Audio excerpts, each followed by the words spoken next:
तौर मशहूर गुजरांवाला का 33 किलोमीटर के मुफ़ासले ते वाक़े वज़ीराबाद वारो इलाक़ो उन वक्त मीडिया की सुर्खियुनि जो मरकज़ बणियो जॾहिं पाकिस्तान तहरीक इंसाफ के चेयरमैन ऐं अॻूणे वज़ीर आज़म इमरान ख़ान साहब के कंटेनरनि मथां फायरिंग वारो वाक़ियो थियो ऐं जंहिंजे नतीजे में पाण ज़ख़्मी भी थिया।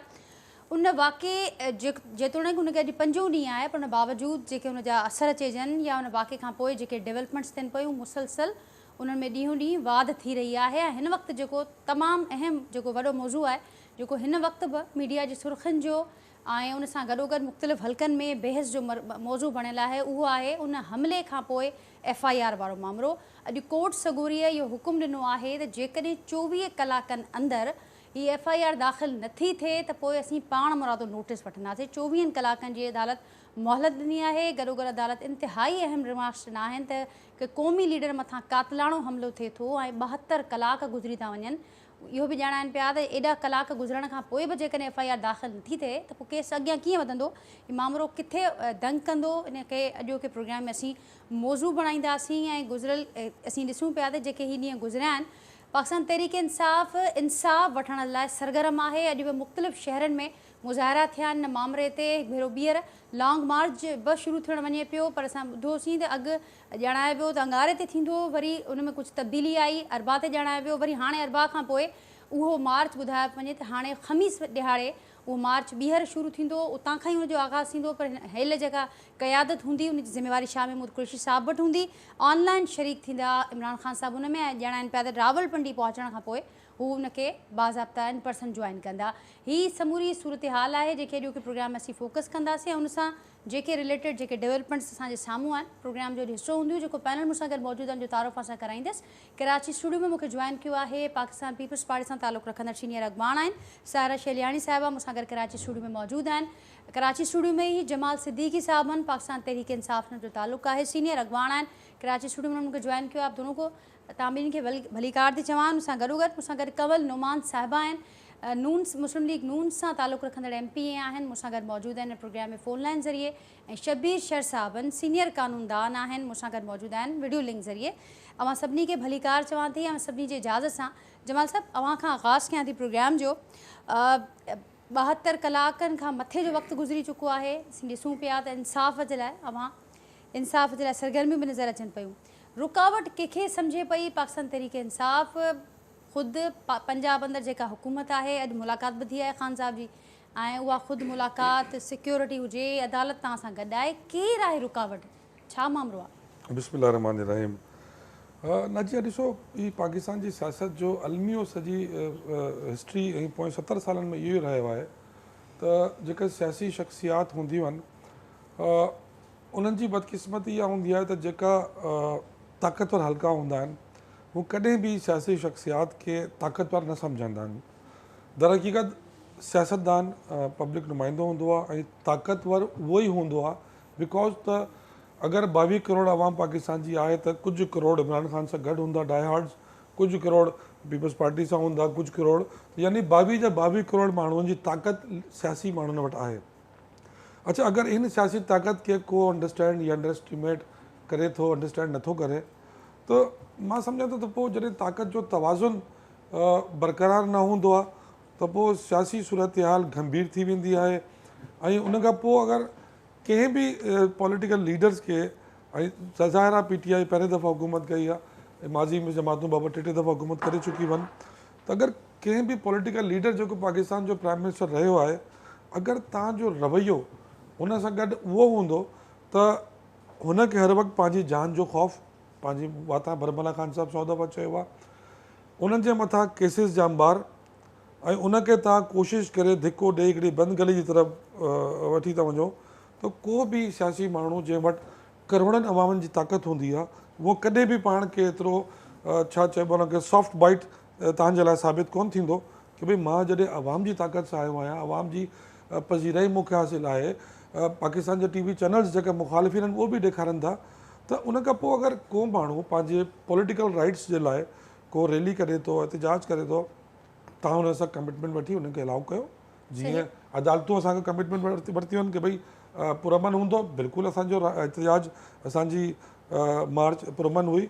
7 ॾींहं माशाल्लाह पुरअमन तरीक़े सां पंजाब में घुमी हिकिड़ो गमलो भी किथे किथे गुलदान को गुलदस्तो बि को दरख़्त जो पतो बि कोन टुटो।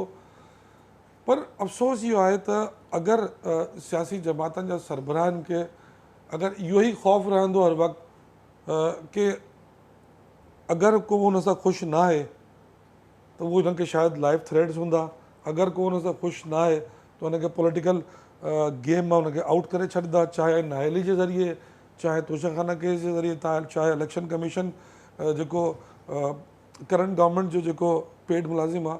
त अगरि सियासी लीडरनि खे असां एतिरो कमज़ोर कंदा त पोइ हीउ मुल्क हलाईंदो केरु? ॾिसो, मुल्क त सियासी जमातनि खे सियासतदाननि खे हलाइणो आहे। उन्हनि में ई को माण्हू मिनिस्टर थींदो, उन्हनि में को माण्हू प्राइम मिनिस्टर थींदो। सही। त जंहिंखे हलाइणो आहे तव्हां उनखे मज़बूत कयो न। अगरि इस्टेब्लिशमेंट जी ताक़त रखे थी त इस्टेब्लिशमेंट खे खपे त तव्हां उन माण्हू खे मज़बूत कयो जेको पाकिस्तान जे लाइ बहितर आहे, जेको मुल्क जी सलामती, मुल्क जी इस्तेहकाम, मुल्क जी मैशत जे लाइ बहितर आहे।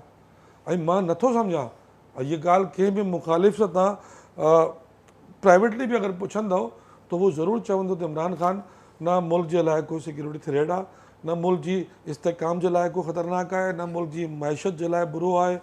इमरान ख़ान हिकिड़ो अहिड़ो फेस आहे जेको इंटरनेशनली बि एक्सेप्टेबल आहे। त अहिड़े फेस खे मां सम्झां थो त हुननि खे खपे त अहिड़े फेस खे जी हिफ़ाज़त करणु, हुनजी सिक्योरिटी वधाइणु, हीअ पाकिस्तान जो असेट्स आहे। इहे पॉलिटिशियन्स जेका हूंदा आहिनि, जीअं मोहतरमा बेनज़ीर भुट्टो बि अहिड़े वाक़े में शहीद थी न, त इहे दे आर पाकिस्तानी असेट्स। त जेका इंटरनेशनल कम्यूनिटी हिननि खे एक्सेप्ट कंदी आहे, हिननि जी ॻाल्हि खे ॿुधंदी आहे, हिननि जे अल्फाज़नि में, हिन जे अखरनि में ताक़त हूंदी आहे कि हू पंहिंजे मुल्क जे लाइ पंहिंजी ॻाल्हि फॉरेन फोरम खे मंझराए सघनि था। त छा अहिड़े पॉलिटिशियन्स, अहिड़े पाकिस्तान जी एसेट्स खे सेव करणु ज़रूरी आहे या हुनखे अनसिक्योर करे हुनखे बंदि गली में खणी वञणु ज़रूरी आहे? त अहिड़ी शख़्सियत त पाकिस्तान जे लाइ पूरी दुनिया सां खोड़ कुझु हासिलु करे सघनि थियूं, ॻाल्हाए सघनि थियूं, पंहिंजी ॻाल्हि मंझराए सघनि थियूं। इमरान ख़ान जो बसि इहो ई कसूर आहे न, त हुन चयो त एब्सोल्युटली नॉट, मां पंहिंजा मुल्क जी ज़मीन कंहिं मुल्क खे कोन ॾींदुमि। अगरि इहो ॻाल्हि मुकमल कया त अगरि कंहिं पाकिस्तानी सरबराह जो इहो कसूर आहे त हुनजी गैरत, हुनजी ख़ुददारी हुनखे गवारो नथी करे त मुंहिंजे मुल्क जी ज़मीन को ॿियो जो मुल्क अची इस्तेमालु कंदो, हेॾां होॾां माण्हुनि खे मारंदो, त मां नथो ॾियां पंहिंजे मुल्क जी ज़मीन। हिन में ग़लति छा आहे? हिन में ग़लति छा आहे? ठीकु, तफ़सीली तव्हां पंहिंजो पॉइंट ब्रीफ करे विया। ॿियनि पैनलिस्ट ॾे वञण खां अॻु जमाल साहब, हीअ सभु ॻाल्हियूं कयो, ताक़त जो तवाज़ुन जो ज़िक्र कयो, कीअं बैलेंस आउट थिए थो ऐं हिन वक़्तु छा हुजणु घुरिजे आहे, पर पाण सभु पार्लियामेंट खे पुठी ॾेई बीठा हो। हिकिड़ी उहा पार्टी जेका पाण पार्लियामेंट खे बैक करे बीठी आहे, उहा इहे ॻाल्हियूं पिया करे त ताक़त जो तवाज़ुन जो सफ़ा हिन वक़्तु ख़राबु थी चुको आहे ऐं समूरा मामला उहा पार्टी जंहिंखे सभु हर को चए पियो त मां पार्लियामेंट जे अंदरि हूंदे उहा ताक़त रखंदे, पर ख़ुदि पार्लियामेंट खां ॿाहिरि वारो रस्तो पाण इख़्तियार कयो आहे, पार्लियामेंट खे बेक पाण ॾेई बीठा आहियूं। जंहिं पार्लियामेंट जे 150 खां वधीक MNAs खे हुन मुल्क जे मुंतख़िब वज़ीर आज़म खे हिकिड़े एब्सोल्युटली नॉट चवण ते तव्हां हिकिड़ी रिजीम चेंज जे ज़रिए हुनखे फारिग करे छॾियो आहे, त इमरान ख़ान को बार त न आहे। ठीकु जमा साहब, तरदीद उहा बार बार साम्हूं अचे पई ऐं उहो कॉन्स्टिट्यूशनल वे हो। असां वटि ॿिया पैनलिस्ट बि आहिनि जेके कॉन्स्टिट्यूशन ते बि उबूर रखनि था। असां इदारनि जी इज़त कंदा आहियूं, असां हिन मुल्क जी फ़ौज जी ख़ासि तौर ते इज़त कंदा आहियूं, त असांजी फ़ौज असांजी मुहाफ़िज़ आहे, असांजो फ़ख़्रु आहे। पर हीअ माण्हू, हीअ पॉलिटिशियन बि हिन मुल्क जा असेट्स आहिनि, इन्हनि जी हिफ़ाज़त बि करणु खपे। ठीकु सारा साहिबा, तव्हां तफ़सीली ॿुधो जमाल साहब खे, ऐं जमाल साहब पंहिंजे कंसर्न्स जो, ग्रीवेंसिस जो तफ़सीली कॉम्प्रिहेंसिवली नमूने इज़हार कयो। कीअं अवां तहादी हुकूमत जो पार्ट आहियो ऐं हू ॼाणाइनि पिया त लॻभॻि अहिड़ा ई अहसास, अहिड़ा ई शयूं ख़ुदि जेके ॿियूं पार्टीज़ आहिनि जंहिंमें पाकिस्तान पीपल्स पार्टी जो नालो बि खणनि था, उहे फेस बि करे चुकियूं आहिनि, त उन्हनि जा बि अहिड़ा ई जज़्बा हुजणु घुरिजनि। अवां अग्री कयो था जमाल साहब जी ॻाल्हियुनि खां, या कुझु ॿियो हुन ते एड करणु चाहींदो, हुन में कुझु कॉमेंट करणु चाहींदो? जी ॾिसो नाजिया, जमाल साहब जीअं त ॻाल्हि कई त जेके इंटरनेशनल लीडर हूंदा आहिनि, बिल्कुलु ख़ान साहिबा, बेनज़ीर साहिबा हुई, हाणे जीअं त नवाज़ शरीफ़ साहिबा, ज़रदारी साहिबा, असांजो चेयरमैन बिलावल भुट्टो ज़रदारी साहिबा, इहे सभु अवामी लीडर आहिनि ऐं अवाम इन्हनि खे पसंदि करे थी। अवाम जी आवाज़ आहिनि, इहे पंहिंजे अवाम जी आवाज़ खे पंहिंजी आवाज़ बणाए इंटरनेशनली ॻाल्हाईंदा आहिनि, त इन्हनि खे बिल्कुलु एप्रिशिएट करणु घुरिजे। इन्हनि जे जेके एफर्ट्स करनि था पंहिंजे धरती लाइ, पंहिंजे मुल्क जे लाइ, उन्हनि जो साथ ॾियणु घुरिजे। लेकिन ईअं न आहे की तव्हां सिर्फ़ु पंहिंजी ॻाल्हि मल्हाइण लाइ तव्हां इदारनि खे लताड़ो, तव्हां इदारनि जी जेकी आहे इदारनि जे ख़िलाफ़ु ॻाल्हायो, तव्हां पंहिंजी आवाम खे जेके तव्हांजा फॉलोवर्स आहिनि तव्हांजे पोयां आहिनि, छो जो तव्हां पाण रोल मॉडल आहियो, ठीकु आहे। त ज़ाहिर आहे जेके तव्हांजा फॉलोवर्स आहिनि उहे त तव्हांजी ॻाल्हि खे लबैक कंदा और उहे तव्हांजी ॻाल्हि खे ई हक़ीक़त सम्झंदा। अगरि हिकिड़ो लीडर पंहिंजे मुल्क जे ई इदारनि जे सरबराहनि जे लाइ ग़लति ॻाल्हाईंदो ऐं उन्हनि खे बुरो भलो चवंदो और उन्हनि खे चवंदो की हो पंहिंजो हुननि जे ख़िलाफ़ु प्रोपोगेंडा कयो थो वञे ऐं उन्हनि जे ख़िलाफ़ु साज़िश कई थी वञे, त पोइ उन्हनि जा ज़ाहिर आहे उन मुल्क जा पोइ अवाम पंहिंजे लीडर खे फॉलो कंदी, पंहिंजे हुनखे फॉलो कंदी, उन्हनि जे ज़हन में उहा ई ॻाल्हि अची वेंदी। ठीकु आहे। इन तरीक़े सां हिकिड़ो जीअं त हाणे ख़ान साहब खे इहा ॻाल्हि रियलाइज़ करणु घुरिजे की उन्हनि खे हिन मुल्क में हिकिड़ो फितनो चयो थो वञे, ठीकु आहे। छो कॾहिं छा ख़ान साहब पंहिंजे ज़हन में इहा ॻाल्हि सोची आहे की हुनखे फितनो छो थो चयो वञे? सिर्फ़ु इन ख़ातिर जो हो यूथ खे गुमराह थो करे, ठीकु आहे। तव्हां चवंदड़ केरु आहिनि उहे इदारा या अवाम जी ॻाल्हि पर चवंदड़ केरु आहिनि त दावा कनि पिया त अवाम असां सां गॾु बीठो आहे, अवाम बीठो आहे, त तव्हां ठीकु आहे, तव्हां वेट करो जॾहिं इलेक्शन पंहिंजे टाइम ते थींदी पोइ ॾिसंदासीं की कंहिंसां अवाम साथ थी ॾे, त तॾहिं तक वेट करणु घुरिजे न कि आए ॾींहुं तव्हां हिकिड़ो नयो बयानु था ॾियो, कॾहिं तव्हां चीफ ऑफ आर्मी स्टाफ जी खे हुनजो चेंजिंग जी हुनजे ॻाल्हि था करो, कॾहिं तव्हां इलेक्शन पहिरें कराइण जी ॻाल्हि था करो, त मतिलबु हिकिड़ो तव्हां पंहिंजी ॻाल्हि ते ई कोन था। ठीकु, पर इहे सॼियूं ॻाल्हियूं पंहिंजी जाइ ते बहसियत वफ़ाक़ी हुकूमत में हूंदे अवां मञो था, सॼी दुनिया ॾिठो आहे त हिकु क़ौमी लीडर ते हिकु कमु हमले जी कोशिशि थी आहे, हमलो थियो आहे कातण हमलो, ऐं उनखां पोइ FIR बुनियादी हक़ आहे, आइनी हक़ आहे कंहिं बि माण्हूअ जो, कंहिं बि शहरीअ जो, त उहो त मिलणु खपे न उनखे। अवां हुकूमत में आयो, वफ़ाक़ी हुकूमत, उन में छो रुकावटूं अचनि पियूं, ही छो मामरा थियनि पिया, मामलो अॻियां छो न पियो वधे, जो कोर्ट खे इंटरवीन करिणो पए पियो। बिल्कुलु, जीअं ॾिसो हाणे 18 अक्टूबर तव्हांखे यादि हूंदी शहीद बीबी जॾहिं वापसि पाकिस्तान आई, उन्हनि जे मथां बि इन क़िस्म जो अटैक थियो हुयो, और हाणे बि असां इन जेको बि अटैक थियो आहे, मर्डर्स अटैक ख़ान साहब ते, असां उनजी मज़म्मत करूं था, लेकिन हुनजी जॾहिं तक FIR जी ॻाल्हि आहे त उहा पंजाब में कंहिंजी हुकूमत आहे, ठीकु आहे, कंहिंजी हुकूमत आहे, ठीकु आहे, पाण ख़ान साहब जी हुकूमत आहे न, हो वज़ीर आला उन्हनि जो आहे, त उन्हनि सां वेही ॻाल्हाइनि, उहे ख़ान साहब वञी बंदि कमरनि में राति जे अंधेरे में वञी ॻाल्हाईंदो आहे इदारनि जे सरबराहनि सां। हाणे हिते छा पंहिंजे वज़ीर आला सां नथा ॻाल्हाए सघनि? त तव्हां ॿुधायो हिन में कसूरवार केरु आहे? वफ़ाक़ी हुकूमत आहे, सिंध हुकूमत आहे, बलुचिस्तान हुकूमत आहे, या पंजाब हुकूमत आहे? हादसो किथे थियो आहे? पंजाब में थियो आहे। FIR बि त पंजाब हुकूमत दर्ज कराए न, हुननि जो कमु आहे न। इन ॿिए कंहिंखे वफ़ाक़ खे या आर्मी सरबराह खे ब्लेम करणु, I don't think this is fair. ठीकु, शबीर शेख साहब बि मूंसां गॾु आहिनि, कमल नुमान साहिब बि आहिनि। शबीर साहब, हुकूमत ॼाणाए पई त बाबा जिते थियो आहे उहा पंजाब हुकूमत आहे ऐं हमलो बि उते थियो, हाणे ही वारा जेके मामरा आहिनि उन्हनि खे अॻियां खणी वञण बि पंजाब हुकूमत जी ज़िम्मेवारी आहे। ही त फेयर कोन्हे जो असांखे चवनि था या कंहिं ॿिए इदारे खे चवनि था। तव्हां छा चवंदो, छा असांजी रहनुमाई कंदा? ॾिसो न, उनजे लाइ पुलिस ज़िम्मेवार आहे। पुलिस खे जेको सेक्शन 154 CRPC आहे, उन मुताबिक़ जिथे इंसिडेंट थो थिए पियो, विदिन हाफ एन आवर उनखे FIR दाख़िल करणी आहे। पोइ उन में कंप्लेनेंट जो इंतज़ारु नाहे करिणो। कंप्लेनेंट अचे थो नथो अचे, SHO खे, कंहिं पुलिस ऑफिसर खे या कोई बि पुलिस ऑफिसर उते ड्यूटी ते मौजूदु आहे या उतां गुज़रे थो, उनखे उन में कंप्लेनेंट थियणो आहे। कंप्लेनेंट जो कमु सिर्फ़ु एतिरो हूंदो आहे, फर्स्ट इंफॉर्मेशन रिपोर्ट उनखे ॾियणी हूंदी आहे त हिते हिन क़िस्म जो इंसिडेंट थियो। हाणे रिपोर्ट दर्ज जेका आहे उहा पुलिस करे ई कान थी, पुलिस बि इंतज़ार ते करे वेठी। पुलिस बि जेका आहे जितां किथां जी पॉलिटिसाइज़ थी वई आहे, पॉलिटिशियंस पंहिंजी गेम वेठा था खेॾनि पिया, उहे जेके उन इंसिडेंट खे पॉलिटिसाइज़ पिया कनि, पर इंसिडेंट खे इन्वेस्टिगेशन बि उनजी पहिरियां शुरू थी वई आहे, जॾहिं त कानून मुताबिक़ इन्वेस्टिगेशन FIR दर्ज करण खां पोइ थींदी आहे। कमेटियूं बि जुड़नि पियूं, JIT बि जुड़नि पियूं, सभु कुझु जुड़नि पियूं, त भई पहिरियां FIR किथे आहे? FIR में कहिड़ा जवाबदार नॉमिनेटेड आहिनि? FIR में सेक्शन कहिड़ा लॻाया विया आहिनि? हिकिड़ो माण्हू मरी वियो आहे, घटि में घटि उनजी FIR त पुलिस दाख़िल करे। जेकॾहिं इमरान ख़ान जी FIR दाख़िल नथा कनि पिया, त पुलिस ऑफिसर जेको हिकिड़ो माण्हू मरियो आहे ऐं उते जो थॾे ते मोह आहे, ॿिया ज़ख़्मी आहिनि उन्हनि जी स्टेटमेंट रिकॉर्ड करे FIR दाख़िल करे था सघनि पिया। इहो सिधो सो जेको आहे उहो पंजाब पुलिस बाक़ाइदे पॉलिटिसाइज़ थी वई आहे ऐं उहा पॉलिटिशियंस जो हिसो बणिजी वई आहे। उनजे मथां इहो सॼी ॻाल्हि थी अचे पई। सभई जेके बि माण्हू आहिनि उहे सही था चवनि पिया त या त जेके से जेको एग्रीड पर्सन आहे जेको मुतासिर आहे उहो पाण अची FIR दाख़िल कराए, पर उहे उन ते सियासियत था कनि पिया, सियासी गेम था खेॾनि पिया। ज़ाहिर आहे इन साण त अवाम बि बदगुमानदो थिए पियो त ही जेके वाक़िया था थियनि पिया, हिकिड़ो बेगुनाह माण्हू मारिजी वियो जंहिंसां 3 ॿार नंढड़ा गॾु हुया, उन माण्हू जी FIR में दाख़िल न थी। ही पॉलिटिशियंस जेके आहिनि से उहा पंहिंजी जगलरी वेठा था खेॾनि पिया।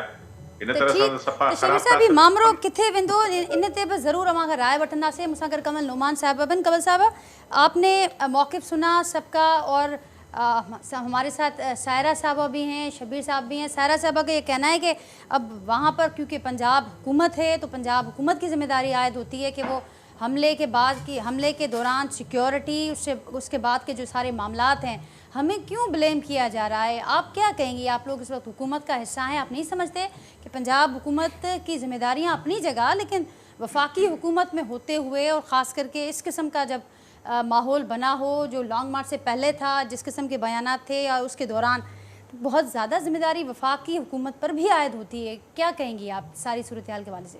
मैं तो अपनी जो है कुलीग सारा से मुतफिक हूँ कि बिल्कुल सही कह रही हैं कि पंजाबी हुकूमत PTI की, CM उन्हीं का और पुलिस उन्हीं की और इंटेलिजेंस जो है पुलिस वो भी उनके अंडर आती है, तो उनको चाहिए था कि इनको लुक आफ्टर करते। और जब इमरान खान साहब और बाकी उनकी टीम कह रही कि हमें पहले से ही थ्रेट अलर्ट था, तो जब आपको मालूम था कि थ्रेट अलर्ट मिले हुए तो आपने उसके हवाले से अपने अपना इंतजाम खुद क्यों नहीं किया? आपने, मुझे समझ नहीं इस बात की आ रही कि एक चीज जानते बूझते हुए मालूम होते हुए आप लोगों ने सुस्ती का मुजाहरा क्यों किया? आपने उस थ्रेट को इजी क्यों लिया? आप सीरियस क्यों नहीं हुए? एक बात। दूसरी बात ये FIR कटवाना पंजाब हुकूमत का काम है। यहाँ वजीर आला परवेज इलाही साहब हैं, उन्होंने FIR कटवानी है। अभी वक्त मैं फेसबुक पे देख रही थी, कोई PTI का जियाला था, वो कहते हैं आज शाम को हम गवर्नर हाउस के आगे धरना देंगे जो कल ये FIR दर्ज नहीं हो रही। तो मैंने उससे भी ये कहा था कि भाई हुकूमत तो आपकी है, आप लोगों ने पर्चा दर्ज करवाना है, नून लीग ने तो पर्चा दर्ज नहीं करवाना। और इमरान खान ने जो 3 नाम लिए कि 3 नाम जो है उनकी साजिश है, उन्होंने ये जो है कातलाना हमला हम पे करवाया है, तो मफरूजे पे कभी बात नहीं होती। आपके पास सबूत है, ठोस सबूत है तो आप लेके आए, बिल्कुल लेके आए, लेकिन मफरूजों में बात ना करें कि 3 लोग इस्तीफा देंगे तो फिर मैं धरना खत्म करूंगा, ये लॉन्ग मार्च खत्म करूंगा। ये बहुत ही मैं समझती हूँ कि फजूल बात है उनकी कि उस किस्म की बातें कर रहे हैं। और तीसरी बात यह है कि सब लोगों ने देखा कि इमरान खान उनकी टीम कंटेनर में खड़ी हुई है, तो जो गोली लगी है वो कहीं ऊपर हिस्से पे नहीं लगी, वो जो उनका जो कारवां था जहाँ पे वो खड़े हुए हैं ट्रॉले के अंदर जाके गोली लगी है। और पहले कहते एक गोली लगी, फिर उन्होंने कहा नहीं 2 गोलियां लगी हैं, इमरान खान ने कहा नहीं 4 गोलियां लगी हैं। तो 4 गोलियां कहाँ लग गई, कैसे लग गई, कितना पता चला? जब गोलियां लग गई तो आप किसी सरकारी अस्पताल में क्यों नहीं गए? नजदीकी जो अस्पताल होता है इंसान फौरन वहां रश करता है कि खून ज्यादा ना बह जाए, और सरकारी अस्पताल फौरन पहुंचे। आप आगे शौकत खानम हॉस्पिटल में जो कि कैंसर हॉस्पिटल है, वहां जाके आप ऑपरेट करवा रहे हैं, वहां इसका इलाज हो रहा है, तो ये समझ से बालातर बात है। इसकी वजह मैं आपको बता दूं कि अगर सरकारी अस्पताल में जाते तो पता लग जाता कितनी गोलियां लगी हैं और किस हिसाब से लगी हैं। कमल साहब, लगभग इसी नौयत के सवाल मौलाना साहब भी कल उठा चुके हैं और इनका फैसला तो फिर आने वाली तहकीक में होना है। घुटने पे हल्का सा जख्म, उसमें से खून रिस रहा था, उसमें अगर वो गौज लगा देते तो वो खून रुक जाता। तो मुझे इमरान खान के बॉडीगार्ड ने धक्का देके परे कर दिया कि तुम हटो यहाँ से। तो ये सारी कड़ियां अगर आप मिला लेंगी तो आपको नहीं लगता कि प्री प्लान ड्रामा था? जी कि जो नहीं, मैं तो अभी कुछ नहीं कहूंगी क्योंकि वो ये काम मेरा है नहीं, और जिनका काम है वो तभी कर पाएंगे जब FIR होगी। क्योंकि इनका मार्च फ्लॉप जा रहा था, इनको कोई ना कोई थ्रिल चाहिए थी, कोई ना कोई किक इनको चाहिए थी कि हम दोबारा से जो है जिंदा हो जाए, दोबारा से जो अवाम जो है उसकी तवज्जो का मरकज बन जाए। क्योंकि इमरान खान ने अपने जो वो हैं साथी हजरात उन पर नाराज हुए कि देखिए बेनजीर के जब साथ ये हादसा पेश आया तो कितने लोग बाहर निकले, क्या हुआ जब मैं यहाँ अस्पताल दाखिल हूँ तुम लोग बाहर ही नहीं निकाल सके। ये ना ऑलरेडी फ्लॉप एक जो है ठीक कंवल साहब, आपने कहा कि नई एक पिच की तलाश में थे, वो उनको मिल गई एक पिच। कितनी तकलीफ हो रही है, मोटरवे बंद करके वहाँ क्रिकेट खेल रहे हैं। लेकिन मुझे ये बताइएगा कि मुसलसल ये खबरें आ रही हैं और वो सारी रिकॉर्ड पर चीज़ें हैं, वो बता रहे हैं कि किस तरीके से, क्योंकि हम देख रहे हैं कि वफाक में हुकूमत आपकी है और इसके अलावा पंजाब में आपने जिक्र किया कि इन्हीं की हुकूमत है, वहाँ पर चौधरी परवेज़ इलाही साहब हैं, तो पंजाब हुकूमत पर सारी जिम्मेदारी आयद होती है। आज CCP साहब अदालत चले गए हैं मौतली पर, बहुत सारी खबरें आ रही हैं, बहुत सारे मामला सामने आने कि ये इतना आसान नहीं है कि सिर्फ पंजाब के अंदर पंजाब होगा, हम अपनी मर्जी का IG नहीं लगा सकते। और आप ये बातें कर रहे हैं कि सिर्फ पंजाब हुकूमत को ये करना था, पंजाब की ही सारी जिम्मेदारी थी, तो कैसे वफाकी हुकूमत सारे मामले से ख़ुद को लाताल्लुक़ या अलग आप लोग कर रहे हैं? नहीं, लाताल्लुक़ नहीं करे। जब आपको थ्रेट अलर्ट आ गई थी और आपको पता लग गया था कि आपको जो है, और सबसे पहले हमारे जो वजीर कानून है राना सनाउल्लाह साहब, उन्होंने कह दिया था कि थ्रेट अलर्ट्स आ रही हैं, इनको खतरा है, ये लॉन्ग मार्च ना करें। आपको कर दिया था, इन्फॉर्म कर दिया था। आपने फिर भी कहा कि नहीं, झूठ बोल रहे होंगे, मजाक कर रहे होंगे। फिर होगा कि हमें भी मालूम है। इमरान खान ने कहा क्योंकि मैं हुकूमत में 4 साल रहा हूँ, मुझे भी न्यूज मिली है कि हमारी जिंदगी को खतरा है, तो हम जो है एहतियात करें। तो मुझे ये बताया ना, जब थ्रेट अलर्ट आ गई, आपने वो क्यों नहीं किया? आपका जो वो ट्राला जा रहा था उसको बम प्रूफ क्यों नहीं बनाया? इनको कहा गया कि आगे अपने शीशा जो है वो लगा लीजिए ताकि आपको किसी किस्म का नुकसान ना पहुंचे। इमरान खान और उनकी टीम ने किसी किस्म के हिफाजती इंतजाम नहीं किया और उसको लेने से इनकार भी कर दिया और ऐसे ही चलते गए। ठीक है, जवाब ले लेते हैं, हम जमाल साहब से जवाब ले लेते हैं। इसमें आप वफाक को जो है मुर्द इल्जाम ठहराएंगी कि वफाक ने आगे इनको जो है सारा। मैं सिर्फ ये जानना चाह रही हूँ कि सारी सूरत हाल में वफाक का क्या किरदार बनता है आपके लिए? अगर नहीं किरदार बनता तो ठीक है, आप कह सकती हैं, आपकी राय है, आप पार्टी को के हवाले से पॉलिसी बता रही हैं। वफाक का किरदार, इसमें वफाक का किरदार इसमें है कि अगर कहीं कोई मसला हो रहा है तो उनको इन्फॉर्म कर दिया जाए। ये सूबे का मसला था, सूबे ने हल करना था, सूबे ने इनको तहफ़्फ़ुज़ फराहम करना था। ठीक, और आप समझते हैं कि सूबा उसमें नाकाम रहा? जमाल साहब बिल्कुल मुकम्मल नाकाम रहा है। जमाल साहब से जवाब ले लेते हैं। जमाल साहब देखिए नाजिया, मैं उर्दू में बात कर रहा हूँ। हमारी बहन कंवल साहिबा ने जो अपना तबसरा किया है, ये यही होता है। देखें, अगर कोई पॉलिटिकल आदमी होता है ना, तो उससे मैं पॉलिटिकल बात सुनने को मिलती है। और मेरी बहन कंवल ने सिर्फ तनकीद करते आखिर में ये भी कह दिया कि ये सब कुछ हमने खुद किया है। और कोई भी शख्स अगर शोहरत के लिए इतना बड़ा स्टेप उठाता है अपने लिए तो उसको कम से कम ये ज़रूर पता होना चाहिए कि अगर वो खुद अपने लिए कर रहा है तो गोली बता के नहीं लगती किसी को। तो ये बड़ी अफसोसनाक और बड़ी बेहिस सोच है हमारी है पाकिस्तान की सियासत की, जिस तरह मेरी बहन कंवल ने कहा, क्योंकि इनका ताल्लुक जिस जमात से है तो इन्हें यही कहना चाहिए, इन्हें यही सूट करता है। अब अगर हमारा लॉन्ग मार्च फ्लॉप था और फ्लॉप जा रहा था, तो अगर फ्लॉप जा रहा था और हमें एक्सक्यूज चाहिए था भागने के लिए, तो हम 2 दिन बाद दोबारा क्यों शुरू करते हैं? ये पिच मिल गई आपको? ये फ्लॉप नहीं है। पिच मिल गई नहीं, ये फ्लॉप नहीं है। इमरान खान पिछले 4 महीनों से पब्लिक में ही है। आप पाकिस्तान के किसी भी शहर का जलसा उठा के देख लें, कोई पब्लिक गैदरिंग देख लें और उसकी तादाद काउंट कर लें, वो पहले के मुकाबले में ज़्यादा है। हर उस शहर में जहाँ जलसा खान साहब ने किया है पिछले जलसों में और उस शहर के इस जलसों में डबल का फ़र्क है। तो ये बेसिकली परेशान इस बात से हैं कि इन्हें अचानक हुकूमत मिल गई। अच्छा, वो भी फिर जरदारी साहब ने एक बड़ा अच्छा गेम किया इनके साथ कि प्राइम मिनिस्टर इन्होंने बनना है, उन्होंने ये जिम्मेदारी खुद भी नहीं ली ताकि जो बुरा हो इनके गले में आए।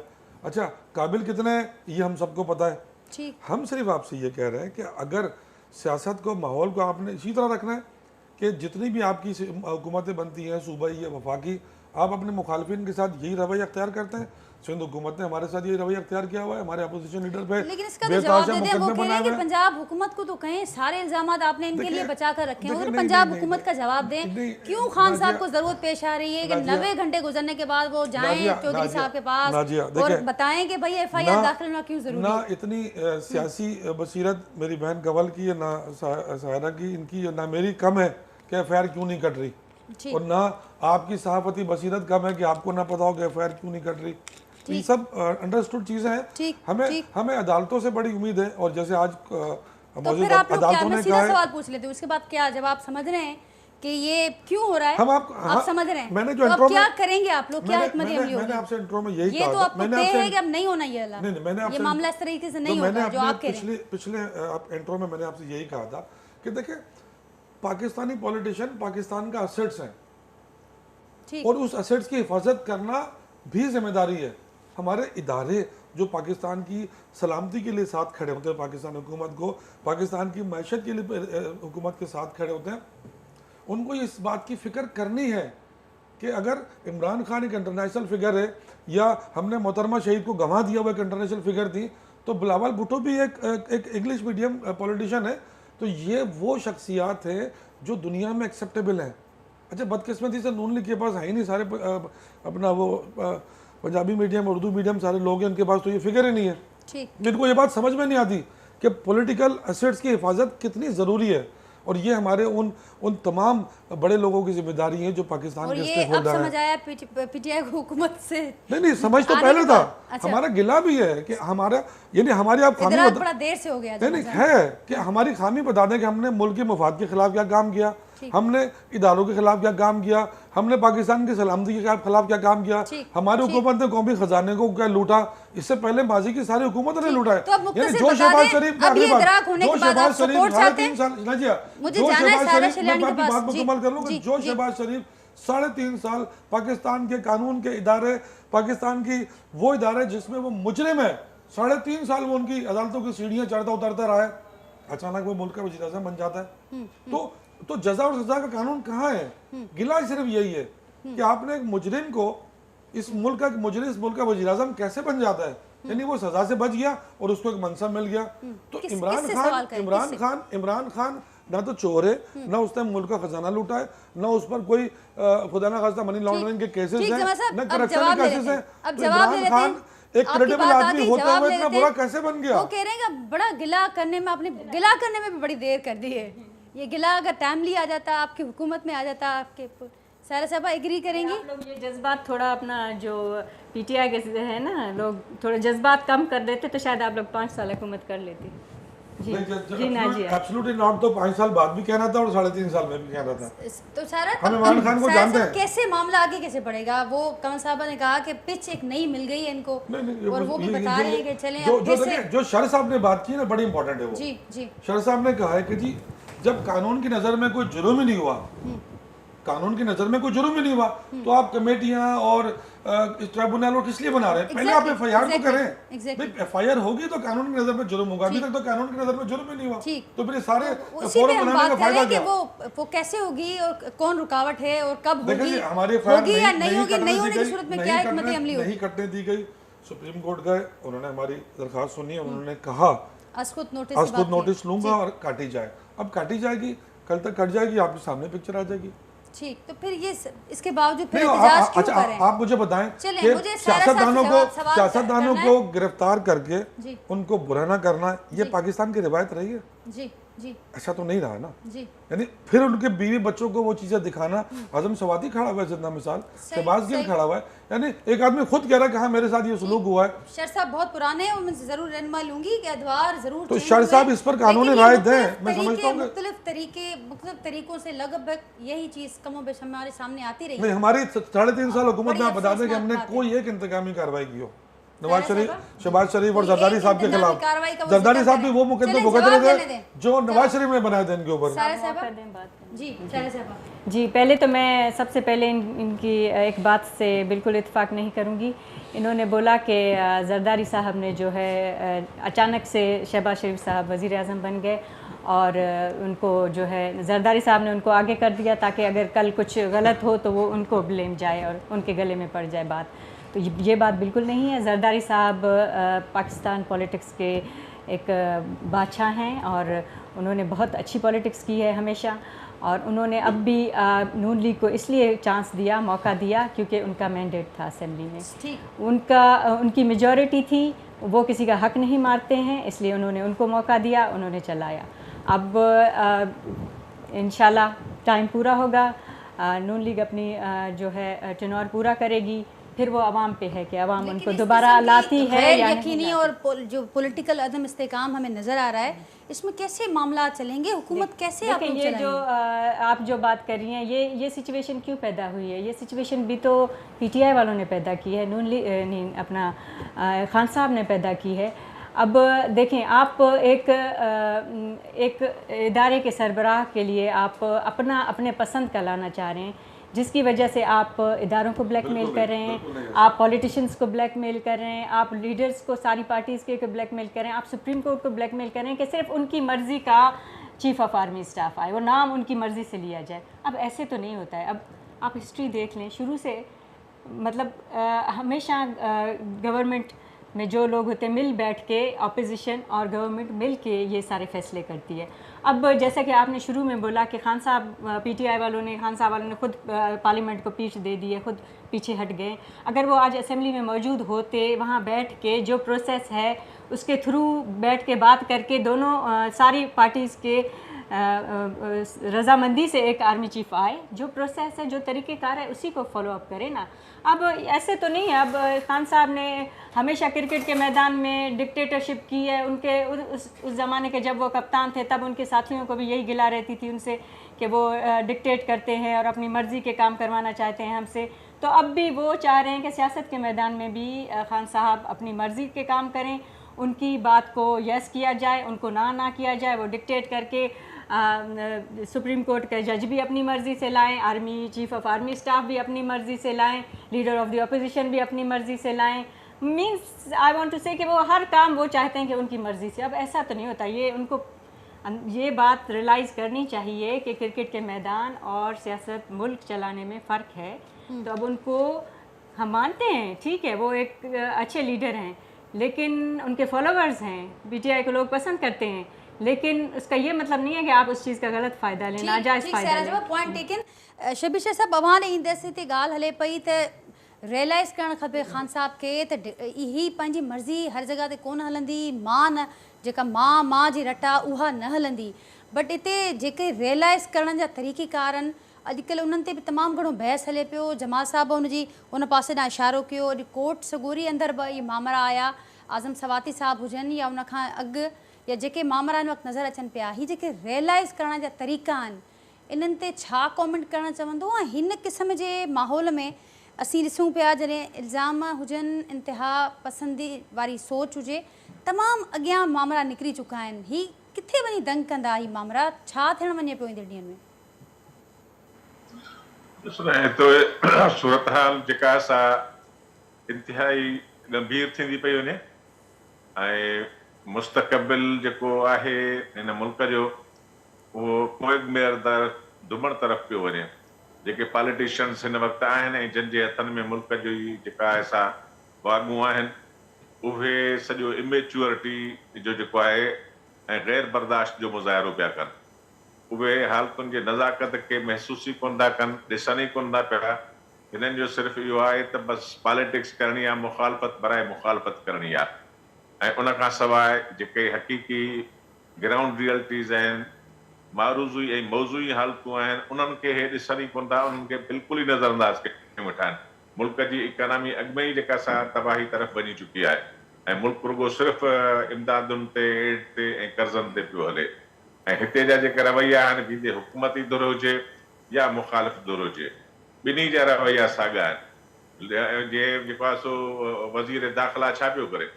वज़ीर दाख़िला कहिड़ी लाइन थो वेठो हुजे पियो? उहो तो चए त हिन ते मथां मज़हबी इंतिहा पसंदि हमलो कयो आहे। हिनखे कीअं ख़बर पई जॾहिं अञा FIR कान थी आहे, अञा इन्वेस्टिगेशन कान थी आहे, त हीउ अॻु में ई हुनजी राय वेठो क़ाइमु करे? नाबालिगी जो मुज़ाहिरो जाॾों काॾों कयो पियो वञे, रुॻो इमरान ख़ान त कोन पियो करे। हुकूमत में कहिड़ा मैच्योर माण्हू वेठा आहिनि, उहे कहिड़े क़िस्म जी राय क़ाइमु था कनि पिया? यानी मज़हबी इंतिहा पसंदनि खे इशारा था कनि वेठा, उन्हनि खे लाइन था ॾियनि पिया, उन्हनि खे रस्तो था ॾेखारनि पिया त पॉलिटिशियंस ते हमिलो कयो।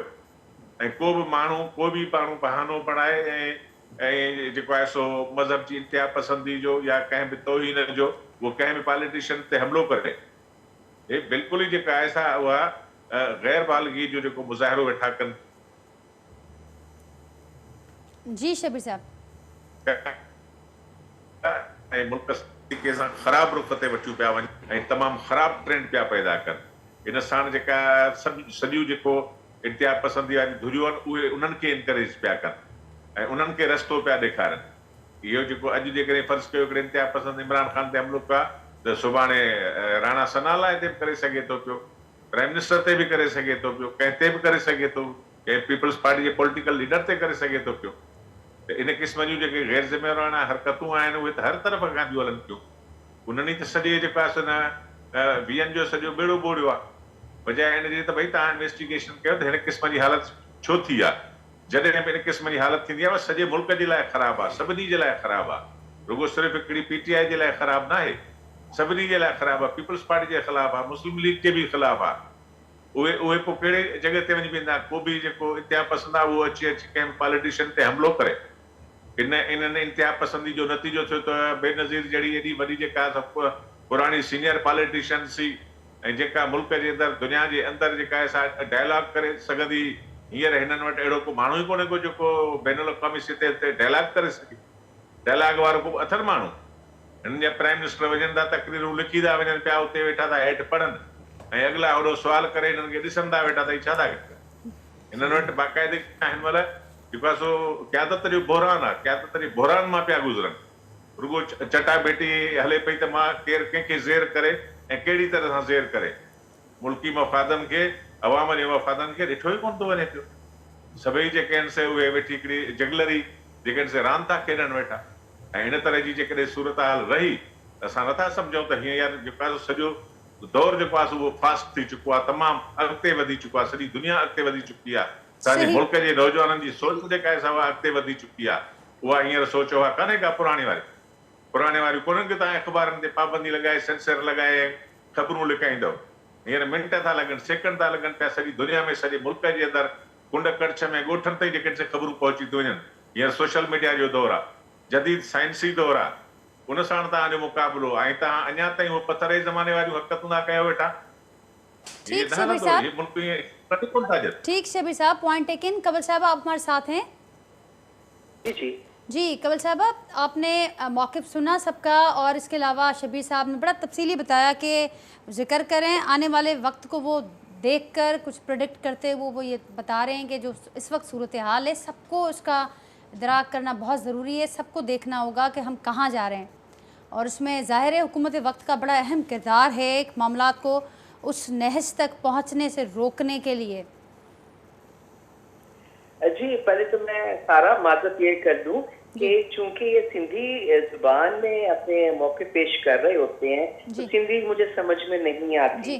तभी जो थोड़ी सी ब्रीफिंग आपने दी है, कुछ जो बातें जमाल भाई ने उर्दू में कही हैं और मेरी बहन ने कही हैं वो तो खैर मैं समझ गई हूँ। और मैं जमाल साहब से ये कहूंगी कि आपने फरमाया कोई सियासी बंदा होता तो मैं उससे बात करता। कमल हमारी बहन सियासी नहीं है इसलिए उनको इतना इदराक नहीं है। तो जमाल भाई मुझे 16 साल हो गए हैं पॉलिटिक्स में और मैं MPA हूँ। अगर MPA बन के भी मैं सियासी नहीं हुई तो फिर पता नहीं सियासी आप किनको कहते हैं। एक बात। आपकी दूसरी बात का जवाब कीजिए, नून लीग उर्दू मीडियम है, उनको पता तो है नहीं, इनको कैलकुलेशन आती नहीं है। तो मेरा ख्याल है कि जब शबाशी साहब पंजाब के वजीर आला थे तो पंजाब बेस्ट सूबा था आप चारों सूबों में से और आप सब लोग खुद कहते थे कि पंजाब जाए तो पता लगता है कि आप पेरिस में आ गए हैं। तीसरी बात ये जमाल भाई कि आप लोगों ने हमारे ही चीजों पे वो किए हैं, स्लीपें लगाई हैं, इनॉग्रेशन किए हैं, जो प्रोजेक्ट्स हमने किए हैं। 4 साल में आपकी हुकूमत ने कौन से प्रोजेक्ट स्टार्ट किए हैं पाकिस्तान की तरक्की के लिए, उसकी कामयाबी के लिए?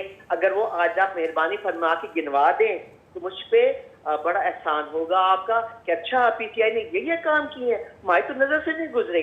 अगर आप लोग इतने ईमानदार हैं, आपने फॉरेन फंडिंग केस इतने साल क्यों दबाए रखा? मालम जब्बा केस क्यों दबाए रखा? मेट्रो बस का इशू क्यों दबाए रखा? आप कहते हैं कि इमरान खान बहुत ईमानदार हैं, कोई मनी लॉन्ड्रिंग नहीं की, तो उनके घर से ही ये चली हैं सारी जो है धोखाधही और फ्रॉड और कब्जा ग्रुप पिंकी पीरनी का और क्या नाम है फराह गोगी ने जो काम किए हैं। क्या आप चैनल नहीं देखते? क्या आप अखबार नहीं पढ़ते? अगर वो झूठ है तो जो ये बातें फैला रहे हैं आप उन पे केस क्यों नहीं कर देते? आप क्यों नहीं अदालत में जाते कि इन खवातीन के बारे में गुमराह किया जा रहा है अवाम को, पब्लिक को, उनके खिलाफ केस कर रहे हैं? आप क्यों चुप बैठे हैं? आप इसलिए चुप बैठे हैं कि ये हकीकत है, ये सच है। जितने आपने वो खुसरो बख्तियार का केस आया, आप लोगों ने नेट का बंद कर दिया केस, क्यों बंद करवाया? हमारे तमाम लीडरों को आपने जेल में डाला, उनको सजाएं दी, सबूत था नहीं। अगर सबूत होता तो आप पेश करते ना। 4 साल आपकी हुकूमत, आपकी अदालत, आपकी पुलिस, आपके वकला, आपने क्यों नहीं उन पे सजाएं उनको दिलवाई? क्यों नहीं सबूत पेश किया आप लोगों ने? कहना बहुत आसान है, नून लीग ऐसी है, नून लीग वैसी है। असल में आप जो है ना पीटीआई वो बेचारी बुखला गई है, सीट नहीं मिल रही इमरान खान को। और इंशाल्लाह ताला मेरी ये बात आप देख लीजिए, ऑन रिकॉर्ड कर लीजिए कि आप इमरान खान वजीर आजम नहीं बनेगा। आप कहते हैं अवाम आ जाती है, अवाम, आप यहाँ एक स्टार खड़ा कर दें, शोबिस का एक स्टार खड़ा कर दें, देखिए कितनी अवाम उसके पीछे आएगी, तो क्या वो उनको वोट भी देगी? नहीं, अवाम आती है सिर्फ तमाशा देखने के लिए। इमरान खान साहब के जो ब्लंडर्स होते हैं ना वो सुनने के लिए आते हैं। सुबह कुछ कहते हैं, शाम को कुछ कहते हैं, और फिर वो कहते हैं, जब पहले उनसे पूछते थे कहते हुकूमत और जो है फौज एक पेज पे है, हम एक पेज पे हैं, हम ये हैं, हम वो हैं। और जब फौज ने अपने आप को सियासत से किनारा कश कर लिया, तो अब आपके जो कायद हैं, आपके जो लीडर हैं, आपकी जो इंस्पिरेशन है इमरान खान साहब, वो अब कहते हैं कि ये साजिश हो रही है मेरे खिलाफ, ये फौज मेरे न्यूट्रल नहीं रही, अब फौज है वो मुझे खड़ा नहीं करने दे रही, फौज की वजह से मैं हुकूमत में से गया हूँ। अब आप फौज को बदनाम कर रहे हैं। आपके बयानबाजी से, आपके लीडर के बयानबाजी की वजह से इंडिया कितना खुश हो रहा है। आपको दुख नहीं होता इस बात का? इंडिया किस बात पर खुश होगा? पाकिस्तान तरक्की करेगा। चलें ठीक, कंवल साहब आप जवाब ले लेते हैं, बड़ी लंबी लिस्ट जमा हो गई, बड़ी लंबी लिस्ट जमा हो गई, जवाब ले लेते हैं। फौज पे तनकीद करना बंद करे, ना करे। हमारी फौज दुनिया की दी बेस्ट फौज है। आज एक खत भी लिखा है इमरान खान साहब ने सदर मुमलिकत को। कंवल साहब, आवाम जो है वो अपनी फौज के साथ खड़ी रहेगी। कंवल साहब आज एक, हमारी शान, हमारी बान हमारी फौज की वजह से। ठीक कंवल साहब, पॉइंट टेकन। आज एक खत भी लिखा है सदर मुमलिकत को खान साहब ने, और उसमें ये लिखा है कि ISPR की ऑपरेशनल हुदूद का तयन किया जाए।